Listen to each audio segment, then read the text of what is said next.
तो नमस्कार मु एससीएम ब्लॉगर। तो आज संध्या समय आम आसचु दी जन आसचु देखु ये जंगल माने ये 4-5 दिन तले ये माने मेडिकल रे जड़े मृत्युवरण करथिला। मेडिकल रे मृत्युवरण कला ताकू मशाणी रे जगह देले नहीं किए। तो ये जंगल भितर यही पाखापाखि मुझे माने बसी से पाखापाखि ताकू आणिक पोती देइचंती। तो लोक मान को बहुत माने हैरान करुच्ची। सी प्रेग्नेंट अवस्था थिला से लेडीज जड़े सी मरीगला बहुत दूर तांगा नाबाई किसी सुविधा है ना। तो यही जंगल भितर देखा जाऊँ बड़ बड़ गछ जूम करके देखा आपण मानक यही पाखापाखि ये सी कौन पिला कांदिला भाया संध्या समय रे कांदी था। तो मो सहित बाबा भी आसचंती ये निजे ये शुणी कांदवाटा भी। तो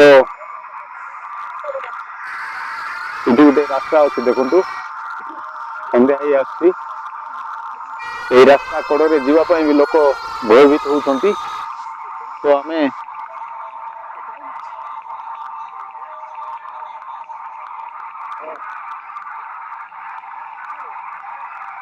तो मुझे बाबा को पचारि बुझी माने केमती कांदुची संध्या समय रे माने गोटे पिला जन्म करने को थिला से अवस्था मरी जाइए गाँ लोक। तो ये आनी पोती देइचंती माने समस्ते भय करपट आसवाई। तो मो पाखे बाबा अच्छा कौन केमती कांदुची 3-4 दिन तले जो आनी पोती।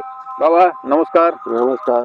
तो आपण कहतु जो ये जंगल रे आपणकर गाँ पाखे जो गोटे प्रेग्नेंट अवस्था थिला जो स्त्री लोकटा ताकू आनिक ये पोती देइचंती। ये पोती देइचंती। तो सी केमती छुआ कांदिला भाया कंदुची कौन करछि छुआ कांदिला परे कांदुची भयभीत हेबार पड़ुछि। अच्छा सेठी किछि नाही जंगल रे पूरा जंगल सुनसान जगह। अच्छा लोक बाग जीवा कष्ट होछि। हां हां गले सेठी से छुआ कांदिला परे कांदुछि। तो बहुत असुविधा होतो लोक मान को एठी जंगल भीतर जीवा पाए आसीबा को मना ही गला पर ही जाई छी आओ। अच्छा अच्छा के आसु नांती आउरी गाँ लोक काहे की मना कोलेनी एठी पोतीवा पाए कि जाने बाबा मन माटी आडी कर तो पोती देले।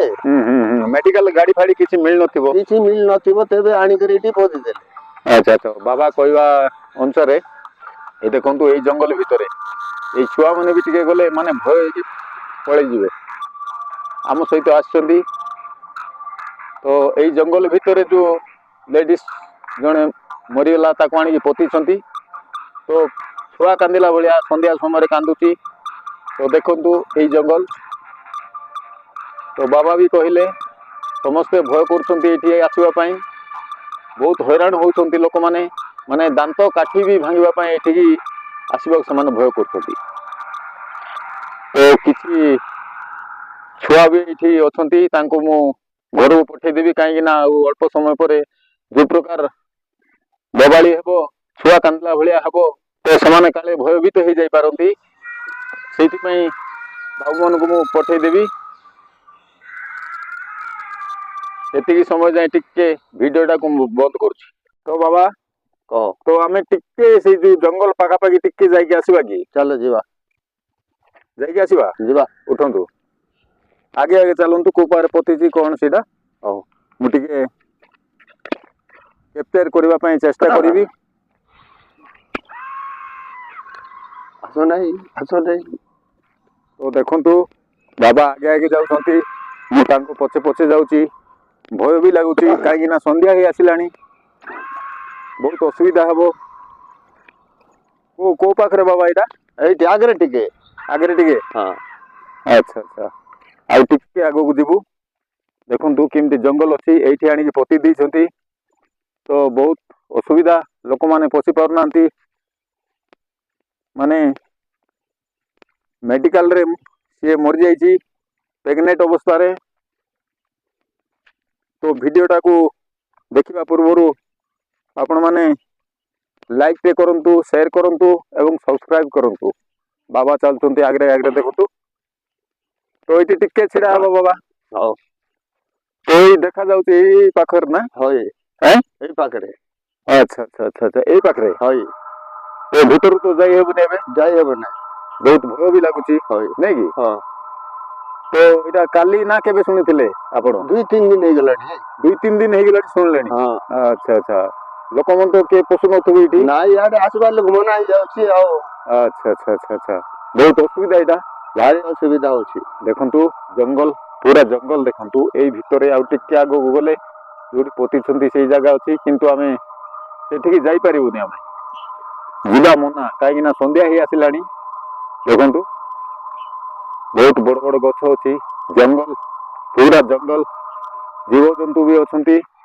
ତାପରେ ଯୋଉ ଲାଶ ଆଣିକି ଏଇଠି ପୋତିଛନ୍ତି, ସନ୍ଧ୍ୟା ହେଲେ କାନ୍ଦୁଛି ଛୁଆ କାନ୍ଦିଲା ଭଳିଆ। ତ ବହୁତ ଲୋକ ଧାଇଁକିରି ପଳଉଛନ୍ତି। ମାନେ କେତେ ଜଣ ତ ଲାଟିନ ଫେଟିନ ଯାହାର ନାହିଁ ସେ ଏଇଠି ଢାଳ ଧରିକି ଆସୁଛନ୍ତି। ଏବେ 2-4 ଦିନ ହେଲା ବନ୍ଦ ହେଇଯାଇଛି ବୋଧେ ସେମାନଙ୍କର, ନାଇଁ କି? ହଁ ଝାଡା ପାଣି ବି ଆସି ପାରୁନାହାନ୍ତି। ଆସି ପାରୁନାହାନ୍ତି। ଆଚ୍ଛା ଆଚ୍ଛା ଆଚ୍ଛା ତ ଏଇଟା କଣ ଏମିତି ଭୁଲ କଲେ? ଗାଁ ଲୋକ ଦେଖିନଥିବେ ବୋଧେ, ନାଇଁ କି? ନ ଦେଖୁଣୁ ଆଣିକରି ପୋତି ଦେଲେ। ଆଚ୍ଛା ଆଚ୍ଛା ଆଚ୍ଛା ଆଚ୍ଛା ଆଚ୍ଛା ତ ବହୁତ ଅସୁବିଧା ହେଇଗଲା ଏଇଟା। ଅସୁବିଧା ହେଇଗଲା ତ ଆଉ କେମିତି କରିବା, ଆମେ ଚିନ୍ତାରେ ରହିଗଲୁ। ଠିକ କଥା। ତ ଗୋଟେ କଣ ଗୋଟେ ଆବାଜ ଦେଲା ଭଳିଆ ଲାଗିଲା ମତେ। ହଁ ଏଇ ପାଖରେ ତ ଆବାଜ ଦଉଛି। ଜଷ୍ଟ ଶୁଣିଲି ମୁଁ ଟିକେ। ହଇ ତ ଦର୍ଶକ ଭାଇମାନେ ଗୋଟେ ଛୋଟିଆ ଆବାଜ ଗୋଟେ ଶୁଭିଲା ମତେ। ଏଇଠି କାଁ ଭାଁ ଗାଡି ଘୋଡା ଯାଉଛି, ପାଖରେ ଗୋଟେ ରାସ୍ତା ଅଛି।